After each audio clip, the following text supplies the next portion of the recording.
ராமநாதபுரம் மாவட்டம் முதுகுளத்தூர் அருகே உள்ள மட்டியரேந்தல், தாளியரேந்தல், பொக்ரானேந்தல், வளநாடு உள்ளிட்ட பகுதிகளில் மானாவரி பயிராக சாகுபடி செய்யப்பட்டுள்ள மிளகாய், வெங்காயம், நெற்பயிர், பருத்தி உள்ளிட்ட பயிர்களும், இதேபோன்று காக்கூர் ஊராட்சிக்கு உட்பட்ட காமராஜர்புரம், சமத்துவபுரம், தேவர்புரம், திரவியபுரம் உள்ளிட்ட பல்வேறு கிராமங்களில் சுமார் 1800 ஏக்கர் பரப்பளவிலான மானாவரி பயிர்கள் அனைத்தும் கடந்த 5 நாட்களாக பெய்து வந்த தொடர் கனமழையின் காரணமாக நீரில் மூழ்கி நாசமாகி வருகின்றன.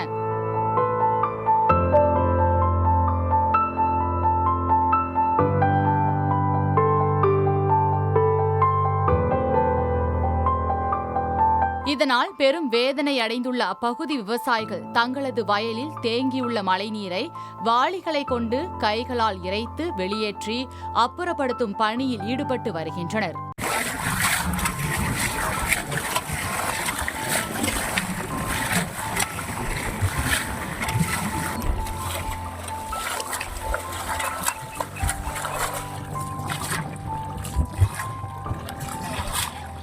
இது குறித்து ஆதங்கத்துடன் பேசிய விவசாயிகள், ஏக்கருக்கு 30,000 வரை செலவு செய்து பயிரிட்டுள்ள தங்களுக்கு கடந்த ஆண்டு போலவே இந்த ஆண்டும் பயிர்கள் அனைத்தும் நீரில் மூழ்கி முழுமையாக சேதமடைந்துள்ளதால் பயிர் சேதங்களை ஆய்வு செய்து அரசு நிவாரணம் வழங்குவதற்கு ஆவண செய்ய வேண்டும் என கோரிக்கை விடுத்துள்ளனர்.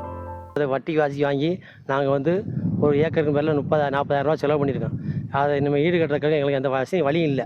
எங்களுக்கு எதுவுமே தெரியல. இதை விட்டு எங்களை விட்டு பிழைக்கிறதுக்கு எங்களுக்கு வழி இல்லை. இதை நீங்கள் தான் கவர்மெண்ட் அதிகாரியை நீங்கள் தான் எல்லாரும் பார்த்து எங்கள் கருணை அடிப்படையில் எங்களுக்கு ஏதாவது மகசூல் வாங்கி கொடுக்கும்போது பணியிடம்னு கேட்டுக்கொள்கிறேன்.